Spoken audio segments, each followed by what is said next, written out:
So today we will start a new chapter, and that's a very important chapter.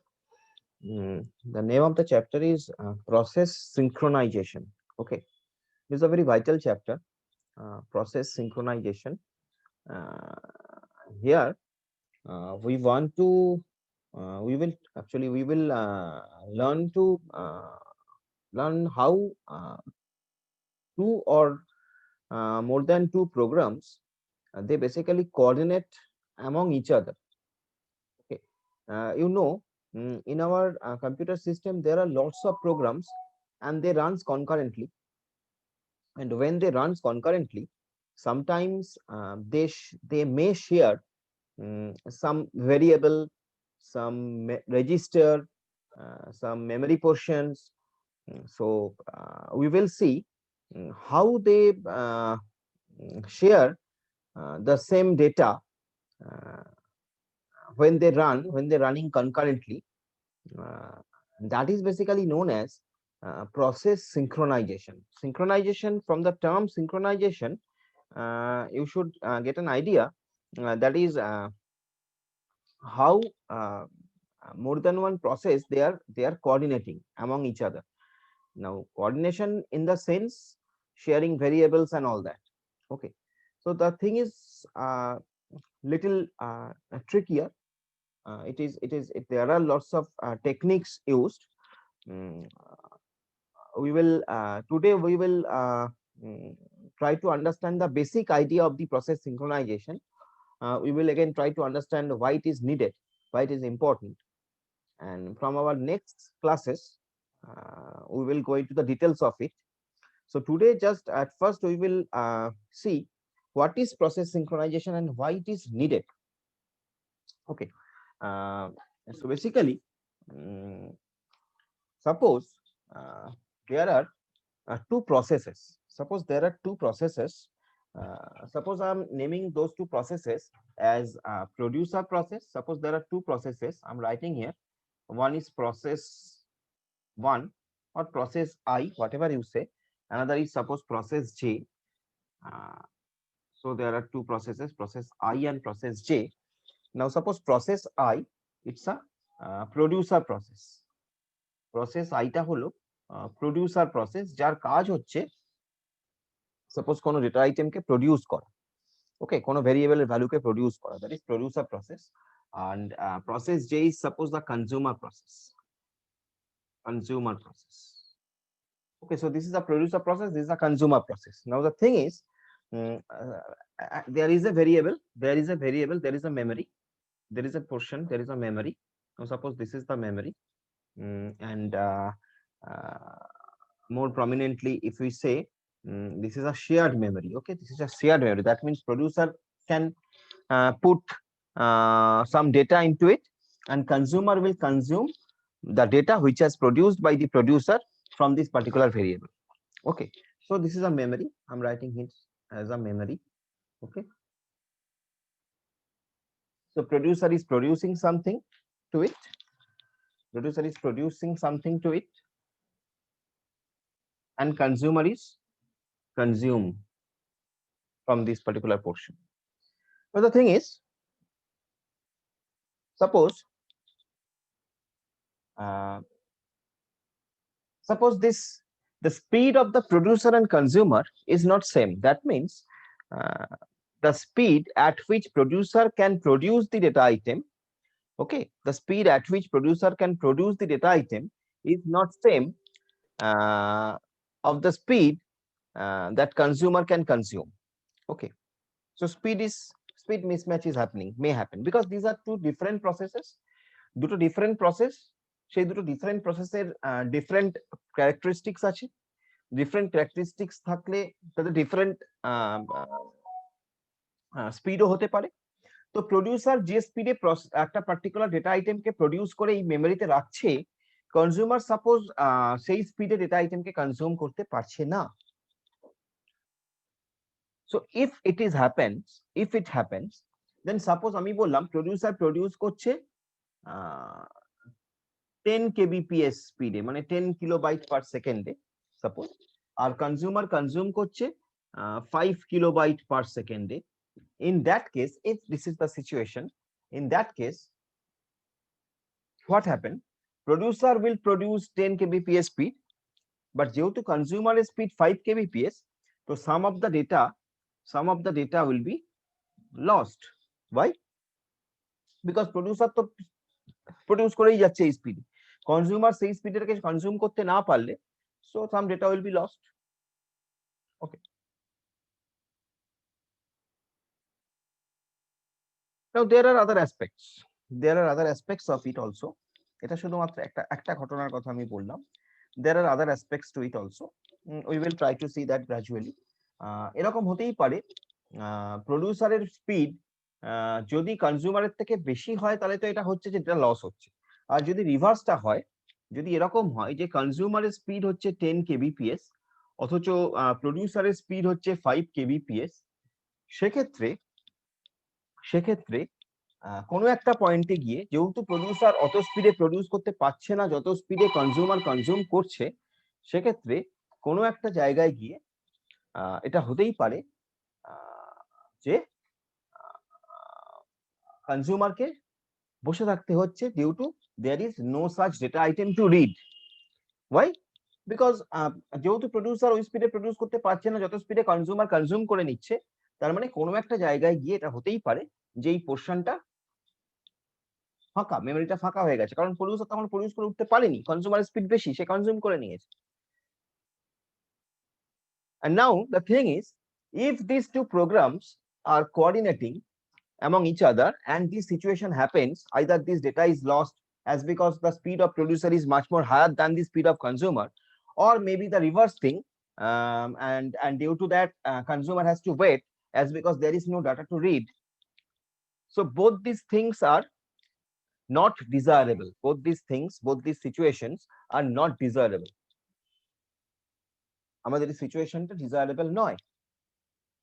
আমরা সব সময় চাইবো এদের দুজনের মধ্যে এমন একটা সিনক্রোনাইজেশন থাকবে, এমন একটা ম্যাচিং থাকবে যে এরা দুজনে যখন একে অপরের সঙ্গে কোঅর্ডিনেট করে কাজ করবে, দেন there will be no such problems. And to achieve this thing is known as synchronization. That achieve this thing is known as synchronization. So we will see gradually how it happens. We will see how process synchronization can be achieved, right?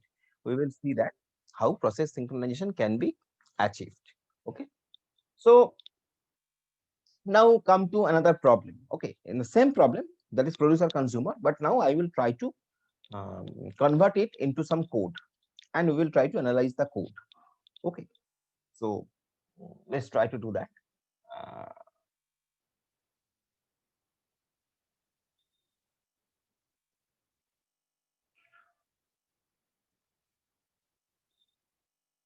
আমরা ফার্স্টে যেটা লিখছি সেটা হচ্ছে একটা লিখবো আমরা producer প্রসেসের জন্য, একটা লিখবো আমরা কনজিউমার প্রসেসের জন্য। তো আমরা ফার্স্টে প্রডিউসার প্রসেসের জন্য কোডটা লিখবো, তারপরে কনজিউমার প্রসেসের জন্য কোডটা লিখবো।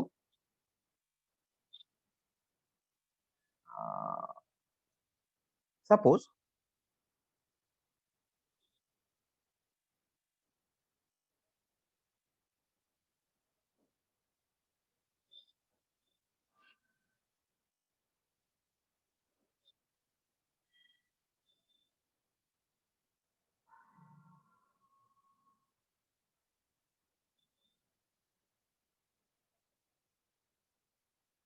let's see it minutely. আমরা একটা কাউন্টার ভেরিয়েবল বলে একটা ভেরিয়েবলকে নিচ্ছি। আমি বলবো আমরা একটা কাউন্টার ভেরিয়েবল বলে ভেরিয়েবলকে নিচ্ছি। It will be buffer size.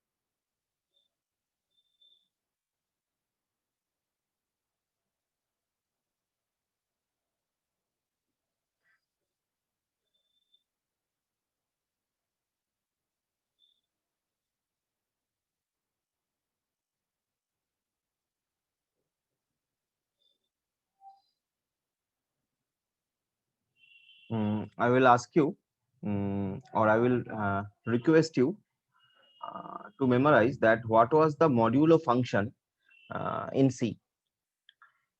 I will ask you that what was the modulo function?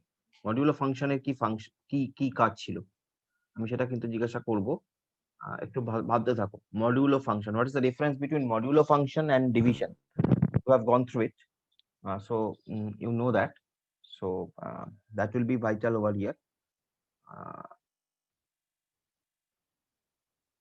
so this is a program chunk okay this is a small program chunk এটা প্রোগ্রামের একটা অংশ আমরা তুলে ধরেছি এখানে টোটাল প্রোগ্রামটা অবশ্যই নেই টোটাল প্রোগ্রাম নিয়ে আমাদের আলোচনা করার কোনো দরকার নেই আমরা প্রোগ্রামের অংশ বিশেষ নিয়েই কাজ করব সো এখানে যেটা করা হয়েছে দেখো এখানে এই প্রোগ্রামটাতে তুমি বুঝতে পারবে যে এখানে আমরা একটা ভেরিয়েবল ডিক্লেয়ার করেছি তার নাম কাউন্টার একটা ভেরিয়েবল আমরা নিয়েছি যার নাম কাউন্টার আমরা সেই ভেরিয়েবলের ডিক্লারেশন হেন তেন ওইসব জায়গায় যাবো না ওইসব ঝামেলায় আমরা যাবো না আমরা জাস্ট জিনিসটাকে বোঝার চেষ্টা করবো যে how a process is working okay so counter the counter is a variable and we have assigned a value that is buffer size okay buffer size must have some value that may be 10 20 30 40 50 whatever may be that value whatever value you will define by hash define buffer size so that will be assigned to this counter variable so counter size jodi buffer size এর value size jodi 10 হয় so counter এ 10 assign হবে 20 হলে 20 assign হবে 30 হলে 30 assign হবে so that is why counter equals to buffer size now এটার মানে হচ্ছে সেমিকোলন এটার মানে হচ্ছে ডু নাথিং এটার মানে হচ্ছে ডু নাথিং এখানে কোনো কাজ হবে না যদি এই কন্ডিশনটা স্যাটিসফাই করে যদি কাউন্টারের ভ্যালু বাফার সাইজের সমান হয় তাহলে there will be nothing that's the meaning of this semicolon there will be nothing otherwise if this is not true then I have taken another variable known as buffer and this is an array variable where in is the input number of this array variable so in must be defined as 0 1 2 3 4 5 so this is the size of the buffer so if in value is 0 so it will be buffer position 0 if the in value is 1 so it will be buffer position 1 if the in value is 2 so position buffer in value 2 so like that so whatever value will be produced that value will be put in this buffer because we are producing some values actually we're producing some values this is a producer process this is obviously a producer process as why we are producing so this is the producer process so here if the size of the buffer if the position of the in value is in value of the in is 0 so it will be buffer 0 position if 1 then buffer 1 position so values will be inserted now next what I did we have increased the value of this in variable as in plus 1 modulo buffer size now my question is this why I have done that and what will be the output of this can anybody tell me what will be the output of this what will be the output of suppose the value of in is 1 suppose the value of in is 1 and suppose the value of buffer size is 10 okay for your reference I'm writing suppose the current value of in suppose the current value of in is 1 and the buffer size and the value of the buffer size is 10 so what will be the value after execution of this statement of in can anybody Sir, tell? 0 Why you just explain me sir because ইনের মধ্যে i আছে একটু জোরে বল i plus জোরে বল 1 ইনের মধ্যে 1 একটু জোরে বল দূরে চলে গেলি কেন মনে হচ্ছে দূর থেকে আওয়াজটা আসছে একটু জোরে বল হ্যালো স্যার হ্যাঁ আস্তে আস্তে আওয়াজটা হ্যাঁ বল ইনের মধ্যে 1 আছে 1 plus 1 2 হলো 1 plus 1 মডুলো বাফার সাইজ আছে 10 right so 2 মডুলো 10 রিমাইন্ডার হবে 0 now this is where most of the students goes wrong this is the position most of the students sir 2 it will be sir 2 হবে it will be 2 why it will be 2 now again your assessment analysis why it sir 2 to remainder yeah so 2 to remainder so here when I am writing in equals to in plus 1 modulo buffer size, that means my current in is 1 and I'm adding 1 with it, then I'm performing modulo operation with 10, so that means modulo 10. So 2 modulo 10, 2 কে তুই 10 দিয়ে ভাগ করছিস, actually what will be the reminder? এর মানে হচ্ছে 2 কে 10 দিয়ে ভাগ করা হচ্ছে, 2 কে 10 দিয়ে আমরা ভাগ করছি, what will be the reminder? So 2 কে 10 দিয়ে তেমন ভাবে আমাদের যাচ্ছে না, so it will be as it is 2। তো ইনে আমার থাকবে 2। মডিউলো সব সময় আমাকে কি দেয়? রিমাইন্ডার দেয়। মডিউলো আমাকে ভাগফল দেয় না, মডিউলো আমাকে রিমাইন্ডারটা দেয়, যেটা আমার ভাগশেষ আমরা বাংলায় বলি, বা reminder. that remainder we will get from this particular thing. So এখানে তো 2 modulo 10 কোনো মানে হয় না, 2 modulo 10, it will return 2.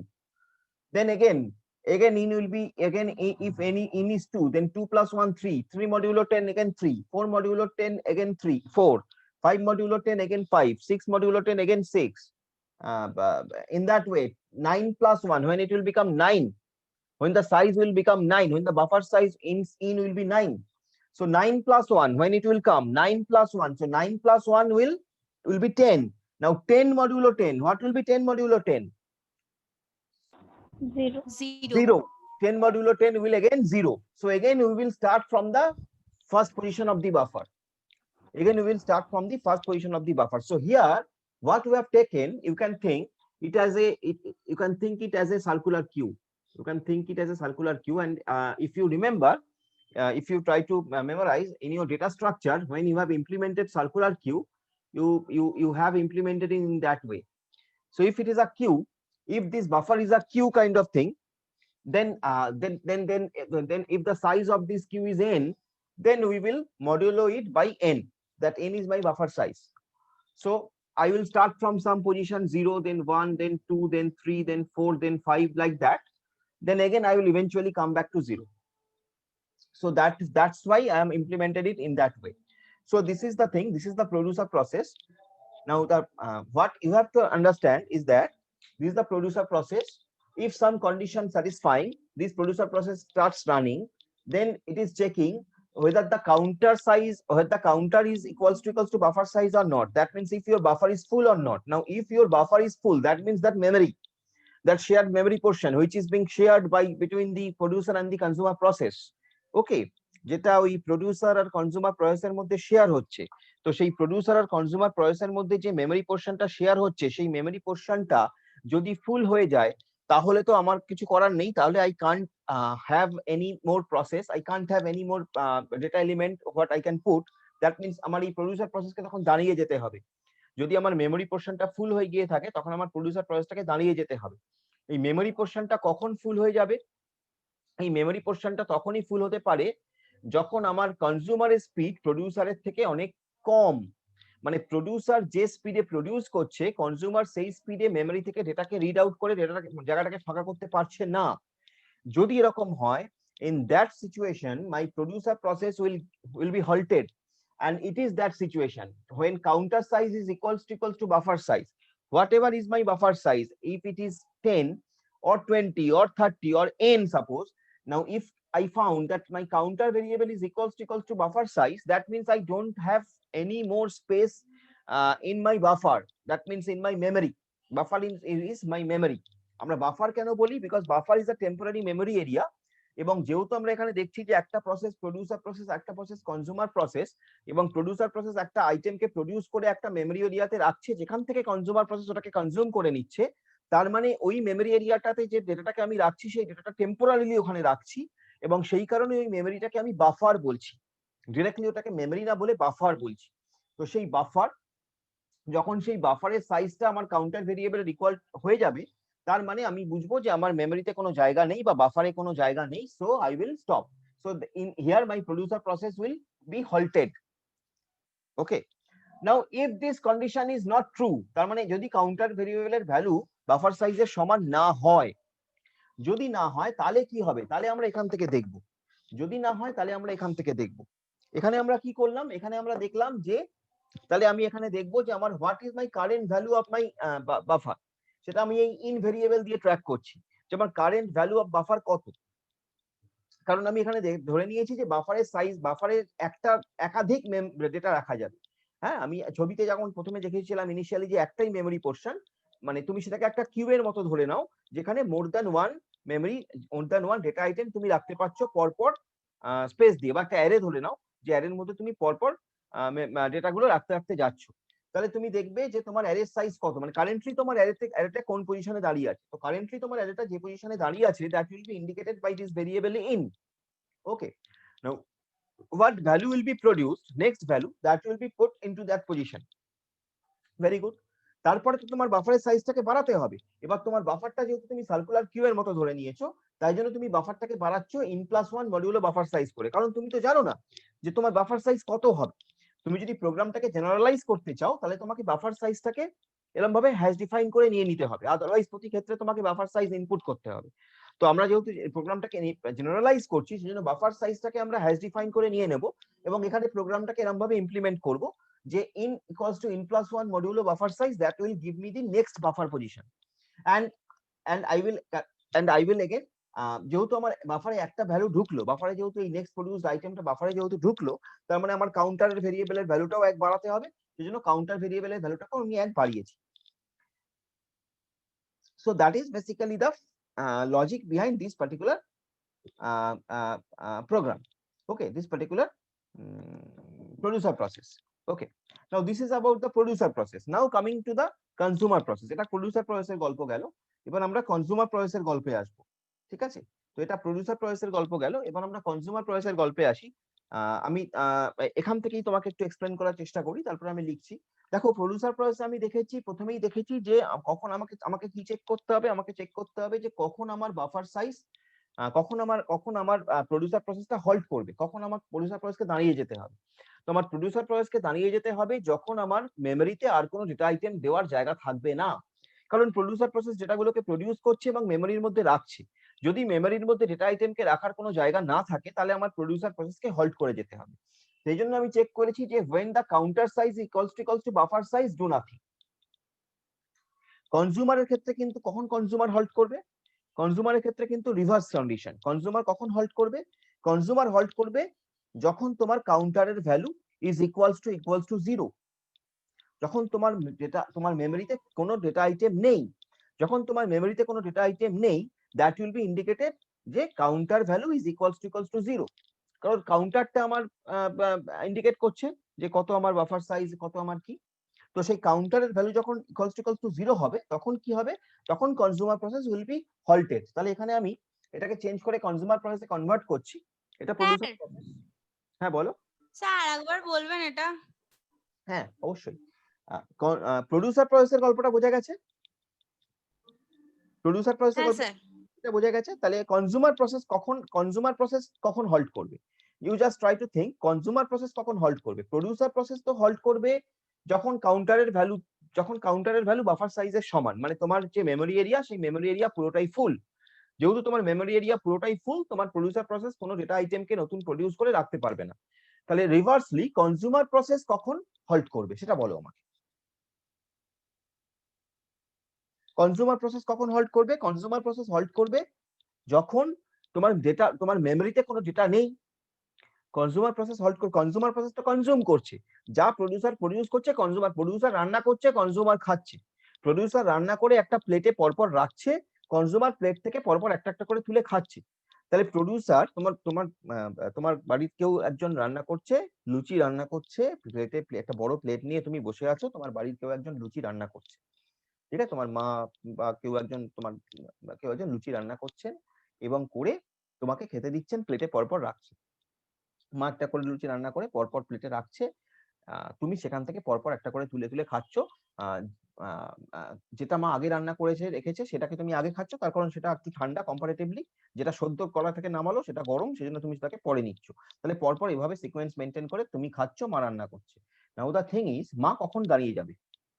প্রশ্ন হচ্ছে মা কখন দাঁড়িয়ে যাবে? যদি এমনি সবকিছু ঠিক থাকে, তুমি মানে এখানে এটা বলার দরকার নেই যে গ্যাস ফুরিয়ে গেলে দাঁড়িয়ে যাবে, বা মায়ের অন্য কোনো কাজ হলে দাঁড়িয়ে যাবে, সেটা নয়। গ্যাস ফুরোয়নি, মায়ের অন্য কোনো কাজ নেই, মায়ের কাজ হচ্ছে তোমাকে লুচি করে দেওয়া।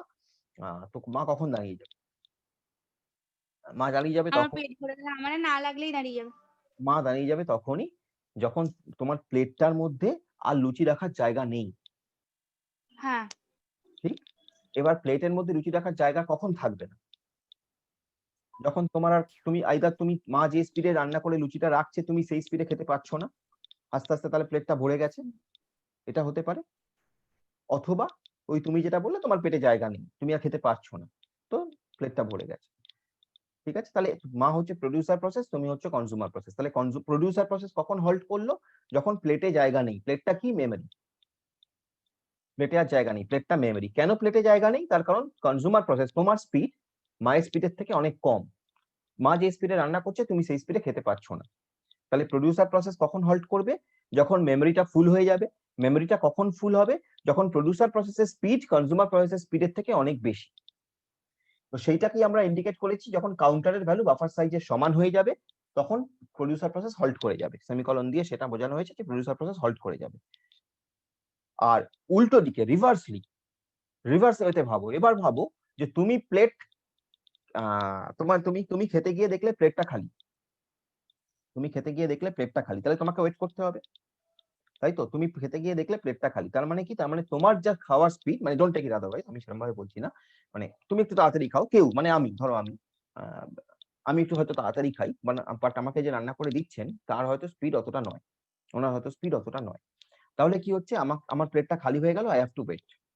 তাহলে এক্ষেত্রে আমি কনজিউমার প্রসেস, আমাকে ওয়েট করতে হচ্ছে, তাই তো? আমি কনজিউমার প্রসেস, আমার প্লেটটা খালি হয়ে গেছে, আমাকে ওয়েট করতে হচ্ছে। তার কারণ হচ্ছে আমি যে স্পিডে খাচ্ছি সেই স্পিডে লুচি আসছে না আমার প্লেটে। তো দ্যাটস দ্য থিং। তাহলে আমি সেইটাকে এখানে কি করে রিপ্রেজেন্ট করব? তাহলে আমি এগেন কাউন্টার ভেরিয়েবল দিয়ে রিপ্রেজেন্ট করব।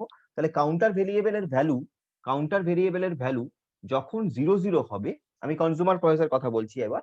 কাউন্টার ভেরিয়েবলের ভ্যালু যখন 0 হবে, যখন কাউন্টার ভেরিয়েবলের ভ্যালু যখন কাউন্টার ইকুয়ালস টু 0 হবে, তখন কি হবে? Do nothing. কারণ তখন আর কনজিউমার প্রসেসের কিছু করার থাকছে না, এটা কনজিউমার প্রসেস এখন হয়ে গেল। তো তখন কনজিউমার প্রসেসের আর কিছু করার থাকছে না, ওরাতে আর কিছু নেই। তো কাউন্টার ভেরিয়েবলের ভ্যালু যখন 0 0, তখন ডু নাথিং। না, এটা যদি এই কন্ডিশনটা স্যাটিসফাই করে তাহলে এটা। যদি এই কন্ডিশনটা স্যাটিসফাই না করে, যদি এরকম ঘটনা ঘটে যে এই কন্ডিশনটা স্যাটিসফাই করছে না, মানে কাউন্টার ভেরিয়েবলের ভ্যালু 0 0 নয়, তাহলে কি হবে? তাহলে আমরা সেটা দেখি।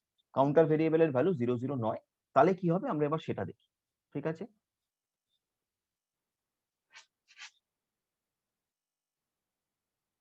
তাহলে সেক্ষেত্রে নেক্সট কনজিউমড বলে আমার একটা ভেরিয়েবল থাকবে। সেই ভেরিয়েবলের মধ্যে আমার বাফার থেকে, বাফার বলে যে ভেরিয়েবলটা ছিল মনে করে দেখো, সেই বাফারের এখন আমি বাফারের ক্ষেত্রে এখন আমি যে ভেরিয়েবলটা নিয়ে কাজ করব সেটা হলো আউট ভেরিয়েবল। আগে বাফারের আমি যে ভেরিয়েবলটা নিয়ে কাজ করছিলাম সেটা ছিল ইন ভেরিয়েবল। তো প্রডিউসারের ক্ষেত্রে যেহেতু আমি ভ্যালুগুলোকে ইনসার্ট করছি মেমোরির মধ্যে, তাই জন্য ইন ভেরিয়েবল ইউজ করছি। কনজিউমারের ক্ষেত্রে আমি যেহেতু ভ্যালুগুলোকে রিড আউট করছি বাফার থেকে বা মেমোরি থেকে, সেজন্য আউট বলছি। তাহলে বাফার আউট মানে আউটের যা ভ্যালু, কারেন্ট ভ্যালু, আউট ভেরিয়েবলটার যা কারেন্ট ভ্যালু, সেটা 1 হতে পারে, 2 হতে পারে, 0 হতে পারে, 5 হতে পারে, 10 হতে পারে। সেই পজিশনে যে ভ্যালুটা আছে, that value will come to the next consumed বলে এই ভেরিয়েবলটার মধ্যে সেটা চলে আসবে। ওকে, তারপরে আমাকে নেক্সট পজিশনে যেতে হবে বাফারের। তাহলে বাফারের নেক্সট পজিশনে যাওয়ার প্রসেস এগেন সেম, শুধুমাত্র ইনের জায়গায় এখানে আউট ইউজ হবে। To make you understand, out plus 1, out equals to out plus 1 modulo buffer size, out equals to out plus 1 modulo buffer size, and then যেহেতু একটা করে ভ্যালু আমি বাফার থেকে রিড করে নিচ্ছি, মানে একটা করে লুচি আমি প্লেট থেকে তুলে নিচ্ছি, তার মানে আমার প্লেটের যে মানে টোটাল লুচির সংখ্যা সেটা একটা একটা করে কমতে থাকছে। তাহলে কাউন্টারের ভ্যালু 1 করে কমতে থাকবে। So that will be the consumer process. এটা হচ্ছে কনজিউমার প্রসেস। এগেন আমি বলছি, কনজিউমার প্রসেস মানে তুমি বা আমরা লুচিগুলো তুলছি একটা একটা করে প্লেট থেকে। তাহলে লুচিটা আমি কখন তুলতে পারবো না? যখন আমার প্লেটে একটাও লুচি নেই। So that is indicated when counter equals to 0, আমার প্লেটে কোনো লুচি নেই, আমি বসে আছি। ওকে, এটা একটা সিচুয়েশন। যদি এই সিচুয়েশনটা স্যাটিসফাই না করে, যে আমার মানে তার মানে হচ্ছে আমার প্লেটে লুচি আছে, তাহলে প্লেটে যদি আমার লুচি থাকে তাহলে পরপর আমি লুচিগুলোকে তুলবো। তাহলে আমি তোমাকে বলেছিলাম যে লুচিটা মা আগে করে দিয়েছে আমি সেটাকে আগে তুলবো, তারপরেরটাকে তারপরে তুলবো। আউটটা ইন্ডিকেট করছে সেই লুচিটা যেটা মা আগে করে দিয়েছে, তাহলে সেই লুচিটাকে আমি তুললাম, আমি সেই লুচিটাকে খেলাম, খেলাম মানে নেক্সট কনজিউম ভেরিয়েবলের মধ্যে সেটাকে নিয়ে এলাম, আমার পেটে চলে গেল, নেক্সট কনজিউমটা আমার পেটে বসে আছে, নেক্সট কনজিউম চলে গেল পেটে, এবার আমাকে নেক্সট লুচিটায় হাত বাড়াতে হবে, তাই নেক্সট লুচিটা কোনটা আমি তুলবো সেটা কম্পিউটার তো আর বুঝতে পারবে না, কম্পিউটারকে তাই বুঝিয়ে দিতে হবে যে নেক্সট লুচির নাম্বারটা হচ্ছে এইটা, সেটা হচ্ছে এই out equals to out plus 1 modulo buffer size দিয়ে এগেন একইভাবে, তাহলে নেক্সট নাম্বারটা আমি পেয়ে যাব, তাহলে লুচিটা তখন নেক্সট বাফার থেকে নেক্সট বাফারের যে নেক্সট পজিশন সেখান থেকে নেক্সট লুচিটা আবার কনজিউমের মধ্যে যাবে। আর ইন দা মিন টাইম যেহেতু একটা করে লুচি আমি তুলে নিচ্ছি, যেহেতু কাউন্ট আমার প্লেটের মধ্যে কাউন্ট অফ লুচি কমছে একটা করে, এই জন্য কাউন্টারের ভ্যালুটা এক এক করে কমবে। So this is consumer process, this is the thing. Now tell me, you just have you got the idea of producer process and consumer process or not? Producer process একটা আইটেমকে প্রডিউস করছে, কনজিউমার সেটাকে consume করছে। প্রবলেমটা হচ্ছে producer process এবং consumer প্রসেসের speed যদি mismatch করে, তাহলে either producer process will be halted or consumer process will be halted. এইটা বোঝা গেল কিনা আমাকে বল, যদি না বোঝা গিয়ে থাকে সেটাও বলবি।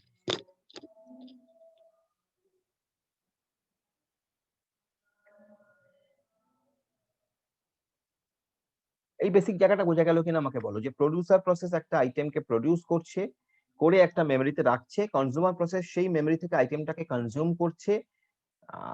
এক্ষেত্রে প্রডিউসার প্রসেস হল্ট করে যাবে যদি ওই মেমরিতে আর জায়গা না থাকে, কনজিউমার প্রসেস হল্ট করে যাবে যদি ওই মেমরিতে কোনো ডেটা আইটেম না থাকে।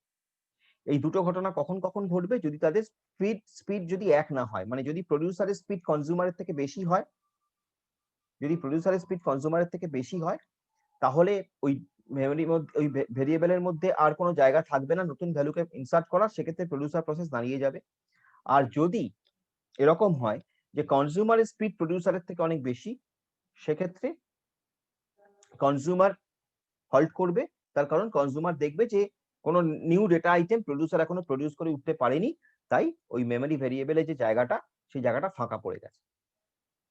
এটাকে খুব সিম্পলি তুমি তোমার আমাদের মানে ওই আমি যে এক্সাম্পলটা দিলাম যে মা লুচি করছেন এবং আমরা খাচ্ছি, মা লুচি করে প্লেটের মধ্যে পরপর রাখছেন এবং পরপর আমরা একটা একটা করে তুলে খাচ্ছি, এক্ষেত্রে মা তখনই হল্ট করে যাবে যখন তোমার স্পিড কম থাকবে মায়ের স্পিডের থেকে, মানে প্লেটের মধ্যে লুচি জমে গেছে আর নতুন লুচি রাখার জায়গা নেই, তো মাকে দাঁড়িয়ে থাকতে হচ্ছে কিছুক্ষণ। আর যদি উল্টোটা হয়, মানে মা লুচি করতে পারছে না, আমরা খেয়ে নিচ্ছি, সেই ক্ষেত্রে যেটা হবে, সেক্ষেত্রে হয়তো একটা সময় এরকম হতে পারে যে মা তখনও করে উঠতে পারেনি, তোমার প্লেটটা খালি হয়ে গেছে, তো তখন কিছুক্ষণের জন্য তোমাকে দাঁড়াতে হবে। নাও দিস সিচুয়েশন এই যে দুটো প্রসেস তারা নিজেদের মধ্যে কোঅর্ডিনেট করছিল এবং একে অপরের জন্য দাঁড়িয়ে গেল, এইটা আমাদের কাছে অনভিপ্রেত। We don't want this situation. Why? Now you think in real life, suppose তুমি খেলা দেখছো, suppose you are watching live game. Now if it happens যে তোমার যে প্রসেসটা, মানে যে সিস্টেমটা তোমার খেলাটাকে টেলিকাস্ট করছে, যেটা তোমার সিস্টেমে আসছে টেলিকাস্ট হওয়ার সময়, সেই প্রসেসটা সেই সিস্টেমটা আর তোমার যে রিসিভিং ডিভাইসটা, সেই রিসিভিং ডিভাইসের মধ্যে যদি স্পিড মিসম্যাচ হয়, দুটো ডিভাইসের মধ্যে যদি স্পিড মিসম্যাচ হয়, তাহলে তুমি খেলাটাকে ঠিকঠাক দেখতে পাবে না, মানে নর্মাল ফ্লোতে তুমি খেলাটা দেখতে পাবে না। তুমি দেখবে আইদার পিকচারটা আটকে আটকে যাচ্ছে, বা ও বল মেরে দিল, তুমি সেটা দেখতে পেলে অনেকক্ষণ পরে সেটা দেখতে পেলে তুমি, এইভাবে তোমার স্পিড মিসম্যাচ করবে। এবং এটা আরো বেশি মানে আরো যখন আমাদের আরো বেশি ইউ থিঙ্ক অ্যাবাউট, মানে যখন আমাদের আরো বেশি ডিফিকাল্ট যে প্রসেস গুলো নিয়ে আমরা হ্যান্ডেল করি, ধরা যাক যে রিয়েল লাইফ মিসাইল সিস্টেম, সেই রিয়েল লাইফ মিসাইল সিস্টেমে তুমি এখান থেকে তুমি প্রেস করলে বাটনটা, তোমার মিসাইলটা ফায়ার করলো হয়তো 10 মিনিট পরে, 5 মিনিট পরে, 2 মিনিট পরে। So that is not desirable. So this are the situation যেখানে দুটো প্রসেস একে অপরের সঙ্গে কোঅর্ডিনেট করে কাজ করে, তখন তাদের জেনারেলি যেটা হয় সেটা হচ্ছে তাদের সিস্টেমের স্পিডটাকে মিসম্যাচ করলে প্রবলেম, সেটাকে সিনক্রোনাইজ করতে হয়, সো সেই সিনক্রোনাইজেশনের কথাই আমরা বলছি। এবং সিনক্রোনাইজ না হলে কি প্রবলেম হতে পারে সেটা আমরা আরো ডিটেলসে দেখব। এইটা হচ্ছে তার বেসিক আন্ডারস্ট্যান্ডিং। তো tell me, we have 2 minute time in this session, আমি নেক্সট সেশনে যাব আবার এরপরে। তুমি আমাকে বলো যে আপাতত এখানে কোনো অসুবিধা আছে কিনা, আমাকে একটু বলো, মানে একটু ইন্টারাক্ট করো এগেন, নাহলে বুঝতে পারছি না আমি। ওই যে আবার একটাই প্রবলেম, মুখটা দেখতে পাচ্ছি না তো বুঝতে পারছি না, তো বলো যে এই অবধি ঠিক আছে কিনা, মানে কিছুটা আইডিয়া হয়েছে কিনা। হ্যাঁ স্যার। ওকে, হ্যাঁ হ্যাঁ বলো বলো। বলছি কোডটা দেখে মনে হচ্ছে এতে ইনফাইনাইট লুপে আছে, তো এটা কি কখনোই শেষ হবে না? না, ইনফাইনাইট লুপে তো নেই। কে বললো তোমার ইনফাইনাইট লুপে আছে? তোমার আউটের ভ্যালু, তোমার বাফার সাইজ যদি 10 হয়, বাফার সাইজ না, ইনফাইনাইট লুপে তো নেই, ঘুরছে এটা, ঘুরছে তো। তোমার তো এটা একটা মেমরি পোর্শন থেকে ডেটাগুলোকে রিড হয়ে গেলে জায়গাটা তো ফাঁকা হয়ে যাচ্ছে, ঠিক আছে? বাফারের সাইজটা তো সেম, বাফারের সাইজটা তো 10 ফিক্স, ধরো বাফারের সাইজ ধরো 10, তাহলে ইনফাইনাইট লুপ মানে কি? তোমার বাফারের সাইজ ধরো 10, তুমি পরপর তুমি ভ্যালুগুলোকে রাখছো এবং সেই ভ্যালুগুলোকে কনজিউম করে নিচ্ছে, তুমি সেই জায়গায় আবার নতুন ভ্যালু এনে রাখছো, ঠিক ওই প্লেটের মতন আর কি। পরপর প্লেটের চারধারে গোল করে তুমি লুচিগুলো রাখছো, একটা একটা করে লুচি খেয়ে নিচ্ছ, জায়গাটা ভ্যাকেন্ট হচ্ছে, নেক্সট লুচিটা ওখানে এসে পড়ছে, এইভাবে চলছে। এবার এটাকে তুমি ইনফাইনাইট লুপ বলো না, এটাকে infinite loop is not this. এটা হচ্ছে তুমি বলতে পারো যে সার্কুলার কিউ এর মতো। সেজন্য আমি প্রথমে বললাম যে এরকম একটা সার্কুলার কিউ এর মতন ধরে নাও, যেখানে পরপর তুমি ভ্যালুগুলোকে রাখছো, ভ্যালুগুলো কনজিউম হয়ে যাচ্ছে, মানে জায়গাটা ফাঁকা হচ্ছে, নেক্সট ভ্যালু ওখানে চলে আসছে, এইভাবে হচ্ছে। না মানে প্রসেসটা কি শেষ হবে না সেটাই বলছি। প্রসেসটা কেন শেষ হবে না? প্রসেস তো নিশ্চয়ই শেষ হবে, যদি তোমার কন্ডিশন স্যাটিসফাই না করে এখানে দাঁড়িয়ে যাবে, যদি এই কন্ডিশনটা স্যাটিসফাই করে তাহলে এখানে দাঁড়িয়ে যাবে, যদি না করে তাহলে এখানে এসে থাকবে, এবং যতক্ষণ তোমার প্রডিউসার প্রডিউস করবে ততক্ষণ চলতে থাকবে, যতক্ষণ কনজিউমার কনজিউম করবে ততক্ষণ চলতে থাকবে, যখন প্রডিউসার আর প্রডিউস করবে না বা when the process will be ended, তো তখন শেষ হয়ে যাবে, ঠিক আছে? ওটা তো তাহলে ব্রেক হওয়ার কথা, মানে সেমিকোলন হলে তো মানে ওটা তো ওখানেই আটকে গেল তাহলে। হ্যাঁ, তো সেমিকলন হলে আটকে যাবে কখন? যখন এই কন্ডিশনটা স্যাটিসফাই করবে, আর যদি এই কন্ডিশনটা স্যাটিসফাই না করে তখন তখন এখানে আসবে। না একবার ঢুকলে তো আর বেরোতে পারবে না ওখান থেকে। একবার ঢুকলে তো এইখানে বেরোতে পারলো না, আবার নেক্সট, আবার যদি ধরো নেক্সট আরেকটা, এই যেখানে while 1 আছে, এই while 1টা কি করছে? আচ্ছা এসো নেক্সট সেশনে এসো, আমি নেক্সট সেশনে, শেষ হয়ে গেছে এটা, নেক্সট সেশনে এসো বলছি। while 1টাকে দেখো, while 1টা কাজ আছে,